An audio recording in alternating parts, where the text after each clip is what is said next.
उन्होंने इंडिपेंडेंट अपनी चीजें खोली हुई है। Komal, we should take our own responsibility. Yeah we should, we must, absolutely. ये मजबूरी है हमारी। या बट वैसे इंटरनेशनल इदारे भी हैं Shaista which are very very doing like a lot of work. जैसे एक ऑर्गेनाइजेशन है कॉल्ड सेव द चिल्ड्रन।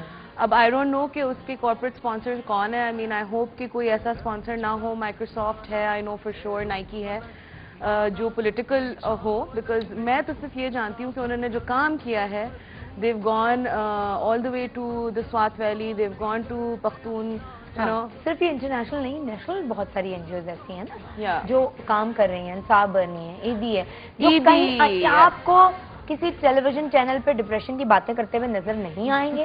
इतनी छोटी से न्यूज को इतना बड़ा नहीं बनाएंगे और ये नहीं बताएंगे मैंने ये किया, मैंने ये किया, ये किया। Yeah. काम कर रहे हैं, फरिश्ते लगे हुए हैं, अपनी जगहों पर लगे हुए हैं। Yeah. और उन्हें इमदाद भी मिल रही है। Yeah. लोगों का ट्रस्ट उन्होंने साल में इतना बिल्ड किया अपने ऊपर। Yeah. और बातें करने के बजाय डू समथिंग। हाँ, go out there and do something. You know, 5 रुपए भी अगर आप डोनेट कर सकते हैं तो करें आप, रादर देन जस्ट गो अल्लाह ये हो गया, 1000 लोग वहाँ मर गए और 2000। I mean you know this pointless talking about. नहीं, और दूसरी बात है वही ब्लेम गेम। सही बात है, हर जगह पे ये हर प्रोग्राम में बात हो रही थी, उसने ये नहीं किया, ये नहीं किया, यहाँ पहुंचना चाहिए, वहाँ।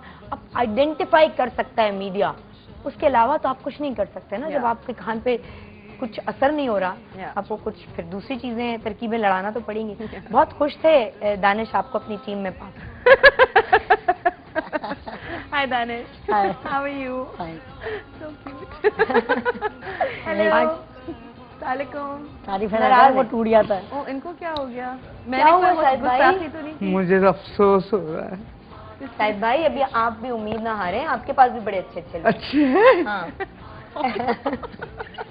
आज हमने लीडर्स ने बनाया ना। अच्छा, चलो ग्रेट। हमने कहा हमारे साथ हमारी जो सोसाइटी है उसमें हर तरह के लोग हैं, और खासतौर पे शोबिज में तो हम ऐसे प्रमोट नहीं करते। हम सिर्फ 4, 5, 6, 10, 30 स्टार्स को प्रमोट कर रहे होते हैं। वो लोग जो काम कर रहे हैं मुख्तलिफ कैपेसिटीज में, उनको नहीं प्रमोट करते। That is wrong, that is very wrong, that is very wrong. तो एक अच्छी प्रैक्टिस शुरू होनी चाहिए आज के दिन। मैं तो ये सोचती हूँ कि हम लोगों को इतनी मुश्किल होती है तो you know, I mean it's really difficult because इतनी कम्पिटिटिव अब मीडिया हो गई है। You really have to fight for your talents to be noticed and you really have to work really double triple hard then पहले जैसे था। लेकिन तुम लोग जैसे ना, एक दफा आपने हार्ड वर्क कर लिया और उसके बाद देखो कि रिजल्ट कितने अच्छे आ रहे हैं। फीडबैक मुझे पता चल रहा है कोमल की वीडियो की जबरदस्त। अल्हम्दुलिल्लाह, अल्हम्दुलिल्लाह, it's all my mother's prayers and you know God is with me. तुम्हें लगता था कमबैक ऐसे होगा? नहीं, कसम से नहीं होगा। इनफैक्ट इवन जिस दिन मेरा लॉन्च हुआ है उस दिन हमने जो पोडियम बनाया हुआ था वो 6 कैमरे क्रूज का बनाया था। अच्छा। बिकॉज मैंने सोचा था कि 6 चैनल आ जाएंगे और यू नो हल्का फुल्का लॉन्च हो जाएगा। I was expecting all my friends to be there and I wasn't expecting so much media support, but Shaista माशाल्लाह 22 मैं मुल्क में नहीं थी, ये तुम्हें पता है। नहीं, I know you were in Malaysia, but so you're forgiven. But mashallah everyone turned up to support me and it's such a good feeling. It's such a good feeling to know that and you know what, I believe that because मेरी नीयत साफ है, मेरी intentions clear है, तो you know other people can see that in me. They respond to that positivity, you know, because जो लोग देखो वाइब्स तो वैसे ही पता चल जाती है। यार आप किसी से मिलते हैं तो आपको पता चल, आपको खुद एक उससे वाइब्स आ जाती हैं कि ये पॉजिटिव है या नहीं है। आपको बुरा कुछ होना होता है उसके साथ तो आपको नेगेटिव वाइब्स भी पता चल जाती है। इस पर्सनालिटी से मुझे नेगेटिव वाइब्स आती हैं। या like it's not just about personality. मैं अपने भाई से कल ये डिस्कस करी थी बिकॉज मैं फंग शुई में बहुत बिलीव करती हूँ। अच्छा, आई मीन बिलीव क्या मतलब, आई मीन या ओके घर में रखे हुए feng shui is basically energy, you know energy है, लेकिन उसमें लगता है, उसमें कहते हैं ना कि कोई खास डायरेक्शन में कोई चीजें रखनी पड़ती हैं, एनर्जी फ्लो जो है direction, because I really believe in positive and negative energy. अच्छा। Inside a person and outside in the environment. तो मैंने अपने भाई को कल समझा रही थी कि कभी मैं अगर तुम्हारे बराबर बैठूं और मेरा बिल्कुल न्यूट्रल फेस हो और न्यूट्रल बॉडी लैंग्वेज हो और मैंने कुछ तुमसे नहीं कहा हो, तुम्हें लेकिन फौरन एक अंदाजा हो जाएगा कि कोमल का इस वक्त मूड सही नहीं है। तो बेसिकली जो हमारा जो मैटर है, जो एटम्स हैं, जो हमारी जिसको हम वाइब्स कहते हैं, ठीक है, वो एक सूट जो हमारी बॉडी से जो वो हो रही होती है वो उससे हमें अंदाजा हो जाता है। कुछ लोग बहुत इस चीज में ट्यून्ड होते हैं। जैसे शुरू में मैं इतनी ट्यून नहीं थी तो मैं लोगों को जज नहीं कर पाती थी कि वो जेन्युइन है, नहीं जेन्युइन है, पॉजिटिव है, नेगेटिव है। मैं बहुत ही ज्यादा खोती थी, बहुत बड़ी खोती थी, बहुत बड़ी खोती थी, बट अब बिकॉज तो खोती ने काफी खोया, लेकिन उसके बाद जो लर्निंग आई है वो इतनी अच्छी है कि आपको जो पिछला बुरा हुआ होता है ना, कहते हैं चलो ठीक है यार, मट्टी पाओ, मैंने अच्छा। बट तुम्हारे साथ ही होता है like you know, like do you feel vibes from people? Like, बिल्कुल ये होता है ना, जो मुझे अच्छा लगना होता है, मुझे फर्स्ट टाइम ही अच्छा लग जाता है, फर्स्ट इम्प्रेशन उसका अच्छा लग जाता है, और जो मुझे तो फिर उसके बाद लगता नहीं, बस भाई दूर रहो, सलाम दुआ करो, खुदा बस ठीक है, खुदा हाफिज़। मतलब दूर से कहते हैं अस्सलाम वालेकुम। I don't like talking to people who जिनसे मुझे लगे ना कि शायद कुछ खिटपिट हो जाएगी या शायद वो बदतमीजी मुझसे करेगी, बिकॉज आई हेट बदतमीजी। आपके बराबर में बैठे हैं ना, तो आप मुझे बताएं दानिश भाई, आपको पॉजिटिव वाइब्स आ रही हैं कि नेगेटिव वाइब्स आ रही हैं? पॉजिटिव आ रही है, पॉजिटिव आ रही है। मुझसे बड़ी अच्छी तरीके से हाय किया था ना। मैजिशियन नहीं है ये, यूं कुछ कर रही है, मैं भेज रही हूँ अपने वाइब्स उनको। पॉजिटिव आती है इससे, है ना? अच्छा, और इनकी तरफ से क्या आ रही है वाइब्स? नेगेटिव।